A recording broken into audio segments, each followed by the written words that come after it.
Hello everyone, welcome to the Phoenix classes. This is the second video of the chapter Molecular Basis of Inheritance. In the previous video, we all have already discussed about the molecular structure of DNA. Now, in this video, I am going to tell you all about the way how the nitrogenous bases are joined to each other in the double standard DNA, in which we will discuss about the base pair rule, Chargaff rule, and how the purine and pyrimidines are joined to each other. And after that we will see the different types of DNA and some important terms related to DNA. So let us start with the base pair rule. So first thing we are going to study is what? Base pair rule. So what it tells, क्या बताता है base pair rule? So base pair rule बताता है purines always joins with pyrimidines. Purine जितने भी हैं वो किससे ज्वाइन करेंगे? पायरिमिडीन से. कभी भी प्यूरीन से ज्वाइन नहीं करने वाला है और पायरिमिडीन से ज्वाइन नहीं करने वाले हैं. डीएनए के केस में अगर बात करें तो प्यूरीन हमारा कौन कौन है? Adenine and guanine. They both are the purines. अगर पायरिमिडीन की बात करें तो कौन कौन से थे भाई? Cytosine, thymine and uracil. Basically हम डीएनए की बात कर रहे हैं तो यूरेसिल यहाँ आएगा ही नहीं. साइटोसिन एंड थाइमीन की बात करेंगे. अब ये पहला रूल था हमारा बेस पेयर रूल में कि प्यूरीन किसके साथ जुड़ना है? पायरिमिडीन के साथ जुड़ना है. हमको ये क्लियर था कि प्यूरीन पायरिमिडीन के साथ जुड़ेगा. अब अगला आता है हमारा कि दूसरा रूल क्या बताया गया? Adenine always joins with thymine and cytosine joins with guanine. ये भी फिक्स था. तो एडेनिन और थाइमीन के बीच में जो बॉन्ड बनते थे वो क्या थे? दो हाइड्रोजन बॉन्ड बनते थे. हाइड्रोजन बॉन्ड को हम डॉटेड दिखाते हैं. मैं डॉट से दिखा दे रहा हूँ, आगे हम समझने के लिए पूरा बॉन्ड बना देंगे, लेकिन आपको ध्यान रखना है कि ये डॉटेड ही होंगे. So adenine always joins with thymine and cytosine always joins with guanine with a triple hydrogen bond. तो डबल हाइड्रोजन बॉन्ड कहाँ है? एडेनिन थाइमीन के बीच में, और साइटोसिन और गुआनिन के बीच में क्या है? ट्रिपल बॉन्ड है. ये ध्यान रखना है आपको. ये दो चीज़ें बताई गई थी किसमें? बेस पेयर रूल में. पहली चीज़ बताई गई प्यूरीन पायरिमिडीन से जुड़ना है. दूसरी चीज़ एडेनिन और थाइमीन आपस में जुड़ते हैं जिनमें डबल बॉन्ड होगा, और साइटोसिन और गुआनिन जुड़ेंगे तो ट्रिपल बॉन्ड होगा. ये बेस पेयर रूल का फ़ायदा क्या हुआ? किस लिए इसको हमने यूज़ किया? तो पहली चीज़ आती है कि जैसे ये है बैकबोन हमारे डीएनए का, मान लेते हैं this is the backbone of DNA. अब डीएनए का बैकबोन जो है वो किससे बना होगा भाई? वो बना होगा किससे? आपके पेंटोस शुगर और फॉस्फोरिक एसिड से. अब नाइट्रोजनस बेस हमको दिखाना है. यहाँ पे मान लेते हैं यहाँ पे हमारा थाइमीन है, यहाँ एडेनिन है, यहाँ गुआनिन है, यहाँ साइटोसिन है. सो हमारा जो बेस पेयर रूल है वो बताता है कि प्यूरीन पायरिमिडीन से जुड़ेगा, और तो और साथ ही बता दिया कि एडेनिन किससे जुड़ेगा? थाइमीन से जुड़ेगा. तो थाइमीन जो है वो किससे जुड़ने वाला है? एडेनिन से. एडेनिन किससे जुड़ने वाला है? थाइमीन से. गुआनिन किससे? साइटोसिन से. साइटोसिन किससे? गुआनिन से. और बॉन्ड कितने होंगे? यहाँ डबल बॉन्ड, यहाँ भी डबल बॉन्ड, यहाँ ट्रिपल बॉन्ड और यहाँ ट्रिपल बॉन्ड. ये डॉटेड दिखाएंगे हाइड्रोजन बॉन्ड है. चलिए यहाँ पे आपको पोलैरिटी मेंशन करना जरूरी है. Suppose this is 3 prime to 5 prime, तो ये यहाँ से 3 प्राइम टू 5 प्राइम होना चाहिए, अपोजिट होना चाहिए. क्लियर? एंटी पैरेलल स्ट्रक्चर होता है क्योंकि. तो होप्स आपको बेस पेयर रूल समझ में आएगा. बेस पेयर के बाद एक साइंटिस्ट आए थे चारगाफ. तो चारगाफ ने इसी बेस पेयर रूल को यूज़ करते हुए और आगे बात बढ़ाई. उन्होंने चारगाफ रूल में क्या हमको देखना है, यहाँ से ले लेते हैं.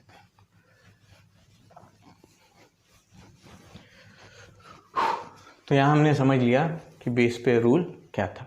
अब हम देख रहे हैं चारगाफ रूल क्या है. सो दूसरा आया हमारा चारगाफ रूल. तो चारगाफ ने क्या बताया कि जो अमाउंट ऑफ एडेनिन है वो इक्वल होगा किसके? थाइमीन के. फर्स्ट थिंग क्या बताई? Adenine is equal to the amount of thymine, क्योंकि एडेनिन थाइमीन से जुड़ना है तो दोनों बराबर होने वाले हैं. दूसरी चीज आई क्या? Cytosine is always equal to what? Guanine. Next आया क्या? Purines are always equal to pyrimidines. ये भी सिंपल सी बात है, प्यूरिन पायरिमिडिन के साथ जुड़ना है तो दोनों क्या होंगे भाई, डबल स्टैंडर्ड में बराबर होने वाले हैं। चारगाफ रूल में ये ध्यान रखिएगा, it is only applicable for double standard DNA, DS DNA के लिए ये एप्लीकेबल है, सिंगल स्टैंडर्ड में नहीं, ठीक है। प्यूरिन हमेशा किससे जुड़ने वाला है, पायरिमिडीन से जुड़ने वाला है, ये भी इन्होंने बता दिया था। ये 3 रूल्स जो थे सिंपली थे। अगर हम सिंपल शॉर्ट यहाँ देखना चाहें तो adenine will be always equal to thymine and cytosine will be always equal to guanine. ये डबल बॉन्ड नहीं है, ये ट्रिपल बॉन्ड नहीं है, डबल बॉन्ड ट्रिपल बॉन्ड, ये इक्वल टू का साइन है, ये ध्यान रखना है। तो एडेनिन और थाइमिन बराबर होंगे, साइटोसिन गुआनिन बराबर होंगे, और ये दोनों भी क्या रहने वाले हैं, इक्वल रहने वाले। साथ ही साथ बताया कि एडेनिन और थाइमिन का जो रेशियो है वो कितना आएगा, 1 आएगा। सिंपल सी बात है, बराबर है, ये भी 50 है ये भी 50 है तो 50/50 क्या आएगा, 1 आएगा। ये भी 30 है तो ये भी 30 होगा, 30/30 क्या आएगा, 1 आएगा।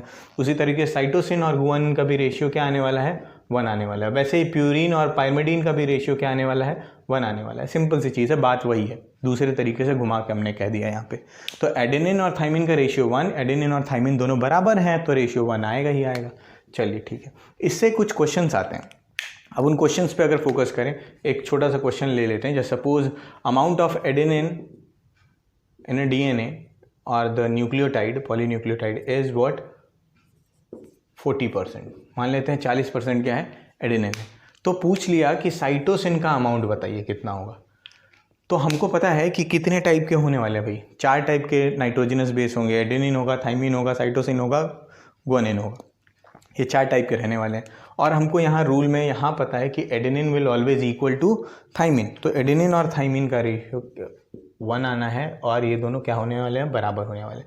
तो एडेनिन कितना था 40%, तो थाइमिन भी कितना होगा 40, बराबर होंगे।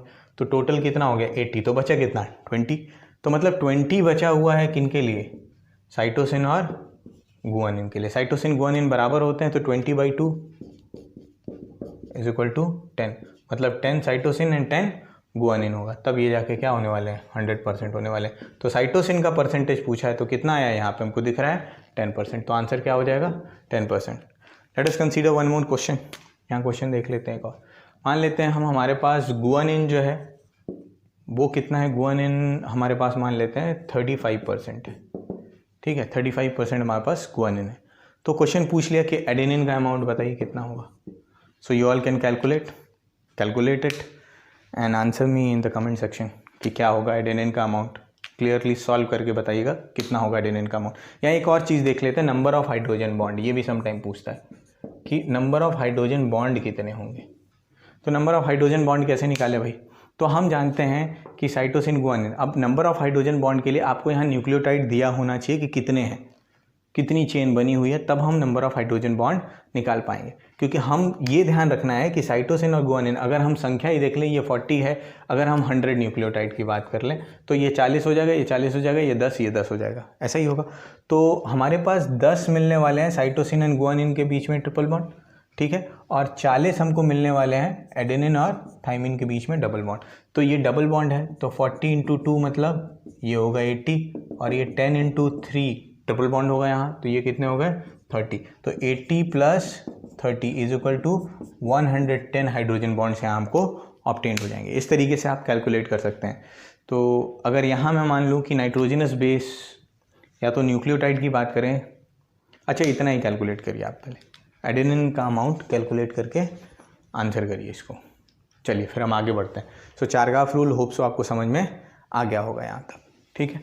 नेक्स्ट हम देखें टाइप्स ऑफ डीएनए की बात करेंगे। तो डीएनए के टाइप जो हैं वो हम किस पे देखेंगे, on the basis of number of base pair, turns and their coiling. तो 5 तरीके के डीएनए हम देखने वाले हैं। किस बेसिस पे, first of all the types of DNA, किस बेसिस पे, on the basis of number of base pair, number of nitrogenous base pair और turns and coiling।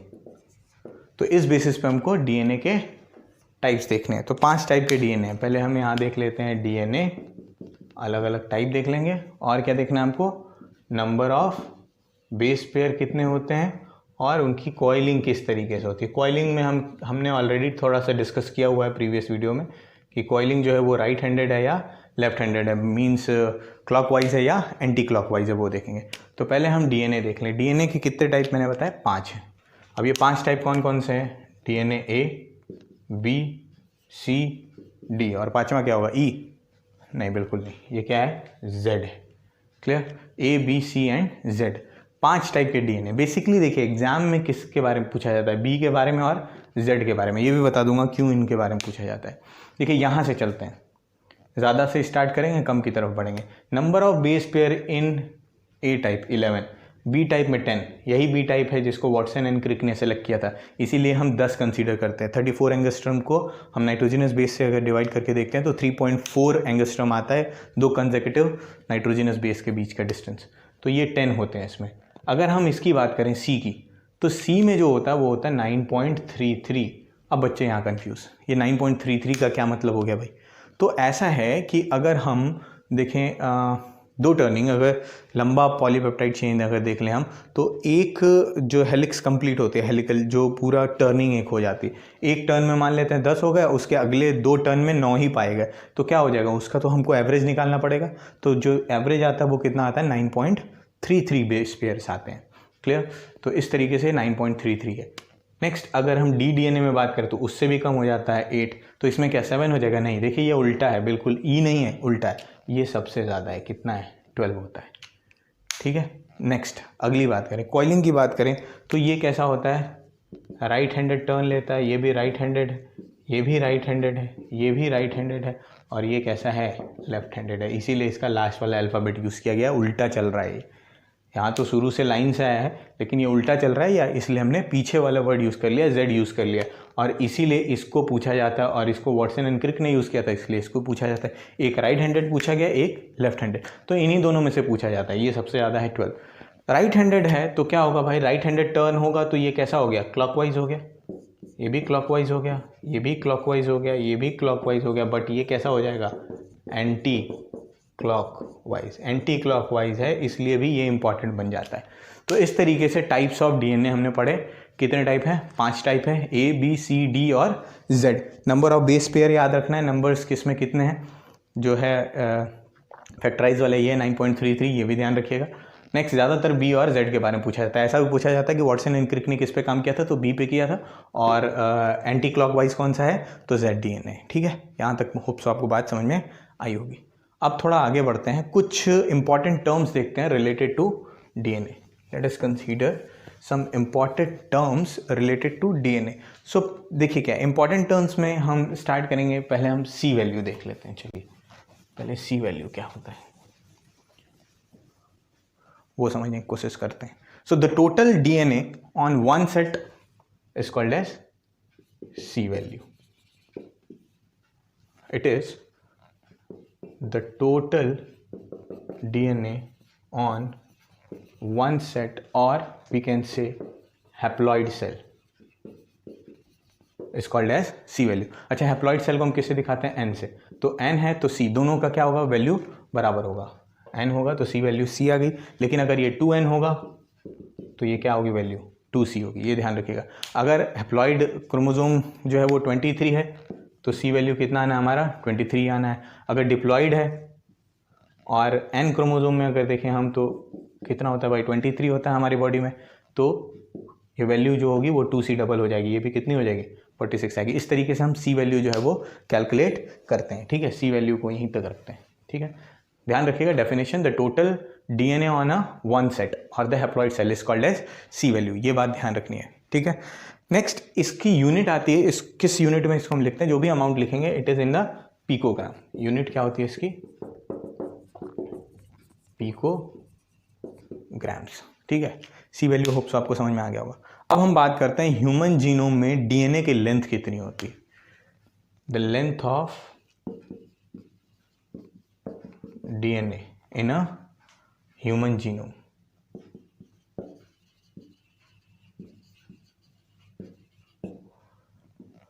तो एक सेल में डीएनए की, एक न्यूक्लियस में कितना लेंथ होता है डीएनए का, वो समझना है। अब बेसिकली जो हमारी सेल होती है हैप्लॉइड सेल की अगर बात करें, तो जो हमारी हैप्लॉइड सेल है, हैप्लॉइड सेल में जो नंबर ऑफ बेस पेयर होते हैं, तो number of base pair in a haploid cell is equal to 3 billion. कितने होते हैं? 3 बिलियन। और 3 बिलियन में कितने जीरो होंगे? 9 जीरो। तो हम लिख सकते हैं 3 × 10 to the power 9, 3 × 10 to the power 9। ये हो गया ये बेस पेयर।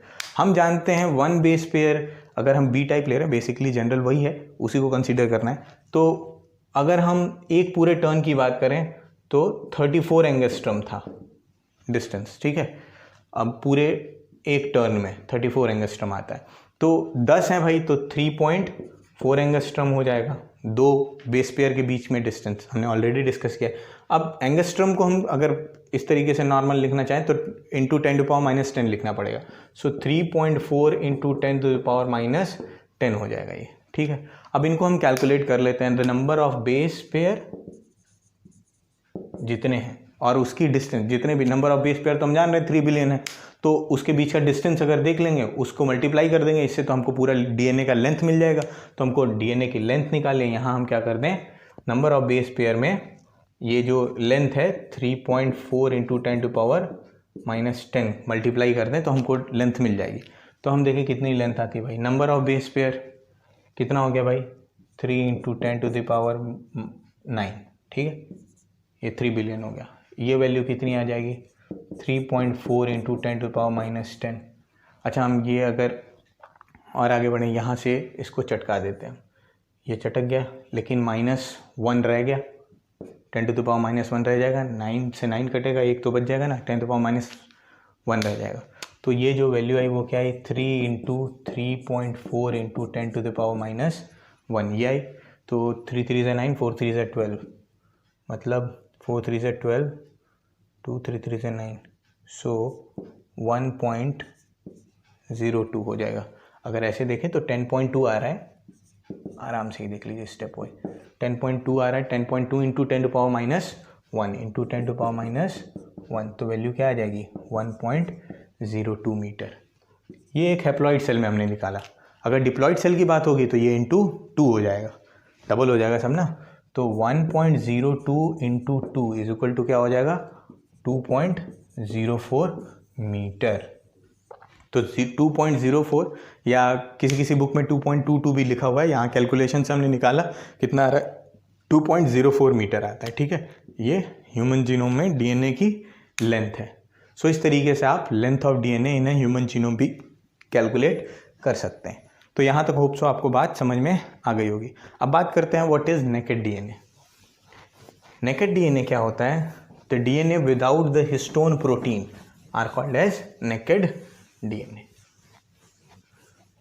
ऐसा डीएनए जिसमें हिस्टोन प्रोटीन ना हो उसको हम क्या बोलेंगे? नेकेड डीएनए, क्योंकि हिस्टोन प्रोटीन ही जो है वो कवरिंग बनाता है। आगे हम हिस्टोन के बारे में पूरा हम डिटेल स्टडी करने वाले हैं, ठीक है। नेकेड डीएनए, ठीक है। द डीएनए विदाउट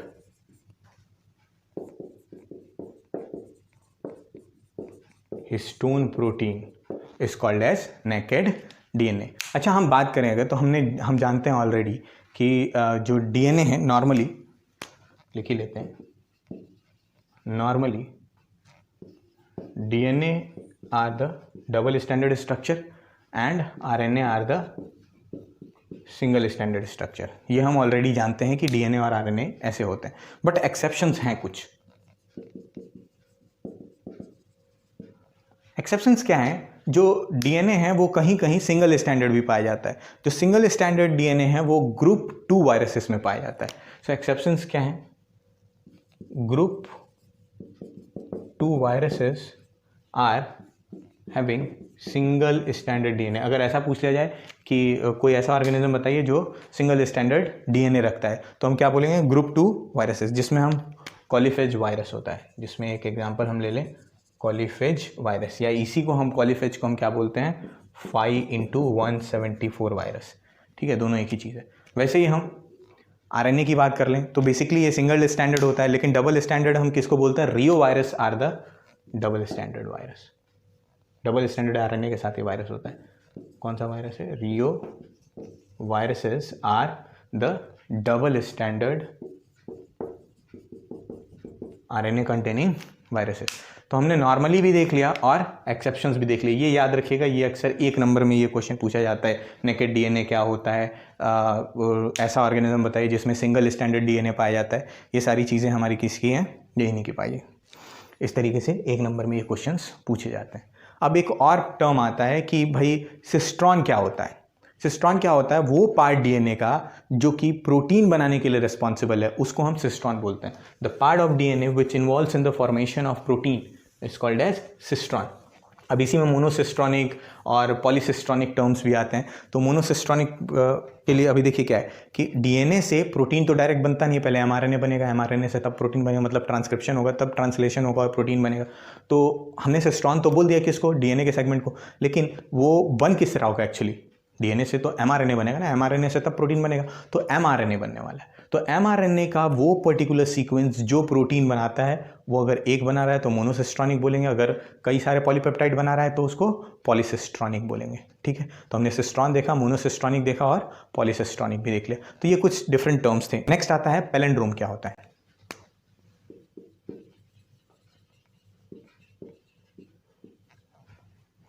अब देखिए क्या है, the sequence of nitrogenous base on double standard DNA, the same sequence of, same लगाना जरूरी, the same sequence of nitrogenous base on the double standard DNA on both the strand considering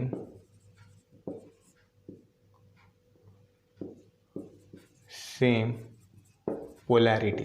अगर same polarity को देखते हुए हम देखें कि अगर सीक्वेंस सेम आ जाता है तो ऐसे उस सेगमेंट को हम क्या बोलेंगे, डीएनए के पैलिंड्रोम बोलेंगे। जैसे हम मान लेते हैं ये दो हमारे स्ट्रैंड्स हैं डीएनए के, ये मान लेते हैं 3 prime to 5 prime, this one is anti parallel 5 prime to 3 prime. तो यहाँ अगर हम देखें तो जो सीक्वेंस है वो सेम आना चाहिए। मान लेते हैं यहाँ A है, यहाँ T है, यहाँ C है, यहाँ G है, तो यहाँ A है और यहाँ T है, मान लेते हैं ऐसा है। तो इसका अपोजिट ही होगा, हम जानते हैं ऑलरेडी बेस पेयर रूल के हिसाब से। A के अपोजिट क्या आएगा T, T के अपोजिट क्या आएगा A, C के अपोजिट G, G के अपोजिट C और A के अपोजिट T और T के अपोजिट A आएगा, ये आएगा। तो ये क्या सेम दिखाई दे रहे हैं क्या, ऐसे ऐसे A के बाद T आ रहा है, T के बाद A आ रहा है, अपोजिट ऐसे दिख रहा है। लेकिन पोलैरिटी अगर सेम लेके चलें तो यहाँ से 3 प्राइम टू 5 प्राइम और यहाँ से 3 प्राइम टू 5 प्राइम इधर चल रहा है, तो हमको ऐसे मैनेज करना है, ऐसे देखना है। ये देखिए A, फिर देखें T, फिर देखें C, फिर G, फिर A एंड T। मतलब क्या हो रहा है कि पोलैरिटी अगर हम सेम रख रहे हैं तो सीक्वेंस क्या आ रहा है, नाइट्रोजनस बेस का सेम आ रहा है, तो हम इसको हम क्या बोलते हैं, पैलिंड्रोम बोलते हैं। इसकी बहुत ज़्यादा यूज़ हम लेते हैं पीसीआर टेक्निक में, आगे पढ़ेंगे पॉलीमरेज चेन रिएक्शन, वहाँ हम देखेंगे रिकॉम्बिनेंट डीएनए टेक्नोलॉजी, जिसके थ्रू अभी चल रहा है कि वैक्सीन बनानी है हमें जो कोरोना वायरस की, उसमें भी रिकॉम्बिनेंट डीएनए टेक्नोलॉजी का बहुत अहम रोल होगा अगर उससे वैक्सीन बनाई जाती है तो वही रिकॉम्बिनेंट डीएनए टेक्नोलॉजी में भी पैलिंड्रोम से स्टिकी एंड और ब्लंट एंड प्रोड्यूस करते हैं, आगे पढ़ेंगे आरडीएनए टेक्नोलॉजी में, वो सब पढ़ना है हमको। तो पैलिंड्रोम जो है वो भी एक इंपॉर्टेंट टर्म है हमारे डीएनए में, सो दैट ये समझ रहे हैं। दूसरी चीज़ आती है रीनेचुरेशन और डीनेचुरेशन क्या होता है, डीनेचुरेशन एंड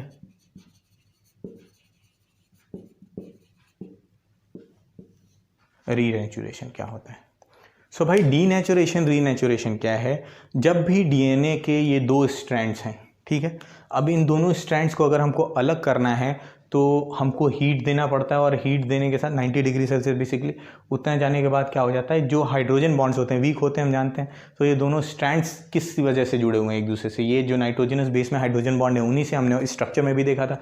तो ये बॉन्ड्स जो होते हैं ईजिली ब्रेक हो जाते हैं 90 डिग्री सेल्सियस के आसपास जाते जाते, उसी प्रोसेस को हम क्या बोलेंगे, नेचर उसका चेंज हो गया तो डीनेचुरेशन हम बोल रहे हैं। तो डीनेचुरेशन में क्या होता है, जो डबल स्टैंडर्ड डीएनए है वो क्या हो जाता है, सिंगल स्टैंडर्ड दोनों अलग अलग हो गए, यही क्या हो गया, डीनेचुरेशन कहलाया। मान लेते हैं ये 3 प्राइम टू 5 प्राइम था, ये 5 प्राइम टू 3 प्राइम था, ये 3 प्राइम टू 5 प्राइम अलग हो गया, ये 5 प्राइम टू 3 प्राइम अलग हो गया। तो ये कब हुआ? हीट करने पे। लेकिन यही अगर उल्टा हम कूल कर दें तो अपोजिट हो जाएगा, अलग अलग है, कूल करने पे क्या हो जाएगा? कॉन्ट्रैक्शन आएगा, और कॉन्ट्रैक्ट होंगे तो पास आएंगे तो हाइड्रोजन बॉन्ड फिर से फॉर्म हो जाएगा। तो कूल करने पे इस तरीके से जो होगा प्रोसेस उसको हम रीनेचुरेशन बोलेंगे। ऊपर क्या हो रहा है? डीनेचुरेशन, नीचे क्या हो रहा है? रीनेचुरेशन। ये डीनेचुरेशन एक और प्रोसेस से होता है जिसको हम हाइपरक्रोमेटिक इफेक्ट भी बोलते हैं। हाइपरक्रोमेटिक इफेक्ट। हाइपरक्रोमेटिक इफेक्ट क्या है? हाइपरक्रोमेटिक इफेक्ट क्या है? जब भी जो डीएनए के ये स्ट्रैंड्स हैं ये अलग हो जाएं यूवी रेडिएशन की वजह से, प्यूरिन और पायरिमिडीन के बीच में जो बॉन्ड है वो ब्रेक हो जाए, मतलब नाइट्रोजनस बेस के बीच का बॉन्ड अगर ब्रेक हो जाए तो उसको हम क्या बोलते हैं? हाइपरक्रोमेटिक इफेक्ट बोलते हैं। सो होप आपको बात समझ में आई होगी। अब डीएनए के जो सेगमेंट्स होते हैं उसमें दो तरीके के यूनिट्स पाए जाते हैं। क्या है? एक इंट्रॉन बोला जाता है, एक एक्सॉन बोला जाता है। बेसिकली एक्सॉन और इंट्रॉन, इन दोनों के स्ट्रक्चर्स को अभी हम इसके बाद आरएनए पढ़ेंगे तो उसमें हम समझ लेंगे कि किस तरीके से। तो ये था पूरा आपका डीएनए। हमने ऑलरेडी सब कुछ प्रीवियस क्लास में भी मॉलिक्यूलर स्ट्रक्चर पढ़ लिया था। आज के क्लास में हमने बेस पेयर रूल पढ़ा, आपका सेकेंड हमने क्या पढ़ा? चारगाफ रूल पढ़ा। फिर उसके बाद हमने चारगाफ रूल के बाद टाइप्स ऑफ डीएनए पढ़े। टाइप्स ऑफ डीएनए के बाद हमने उसमें इंपॉर्टेंट टॉपिक्स देखे। फिर हम क्या देखे? नेक्स्ट हमने इंपॉर्टेंट टर्म्स देखे। इंपॉर्टेंट टर्म में हमने सी वैल्यू देखा। फिर उसके बाद हमने ह्यूमन जीनोम में डीएनए की लेंथ देखी। फिर हमने देखा मोनोसिस्ट्रॉनिक क्या है, पॉलीसिस्ट्रॉनिक क्या है, सिस्ट्रॉन्स क्या होते हैं वो देखा हमने। फिर हमने पैलेंड्रोम देखा, डीनेचुरेशन, रीनेचुरेशन और हाइपरक्रोमेटिक इफेक्ट देखा है। तो that's all for the today's class. In the next class I will start the RNA, 3 types of RNA and the introduction about the RNA we will study in the next class. Next class जो होगी वो थोड़ी लंबी होगी। Thank you.